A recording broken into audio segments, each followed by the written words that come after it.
ఏం చేశావో దాన్ని కరెక్ట్ చేశాడు. ఎక్కడ క్లెయిమ్ కూడా తీసుకోలే క్రెడిట్. ఈ రోజుకు ఆయన మన ఇల్లు ఇచ్చాడు.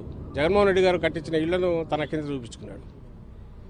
ఏమాత్రం అసలు ఇది లేకుండా, అంటే చిన్నపాటి జంకు లేకుండా క్లెయిమ్ పెట్టేసి ఇదిగో నేను అన్నాడు. దాంట్లో క్లియర్గా ఎప్పుడు ఇల్లు ఇచ్చారు, ఎప్పుడు కట్టారని ఉన్నప్పటికీ, అది మీడియాలో వస్తున్నప్పటికీ ఆ క్రెడిట్ తను తీసుకొని చంద్రబాబు నాయుడు ఈ మధ్య దాన్ని ఒక క్యాంపెయిన్ లాగా నడిపాడు, పండగలాగా చేసిన విషయం అందరికీ తెలిసిందే.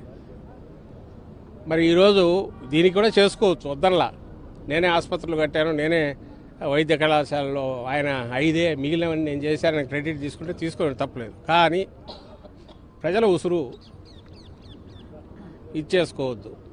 దాన్ని ఆ రకంగా ఉసురు తీసుకుంటే అది ఏ రకంగా ఈ వయసులో ఇప్పుడు అవసరం లేదు. నేను మళ్ళీ చెప్తున్నా, మిగిలినవి లేకపోయినా పాపభీతి అయినా ఉండాలి తనకు, అది కూడా ఉండట్లేదు.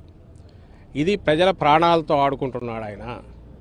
నువ్వు కొత్తగా చేయని అవసరంలా, జగన్మోహన్ రెడ్డి గారు చేస్తున్న దాన్ని కంటిన్యూ చేస్తే సరిపోయేదానికి, దానికి నువ్వు పెట్టే ఇప్పుడు చేస్తున్న నువ్వు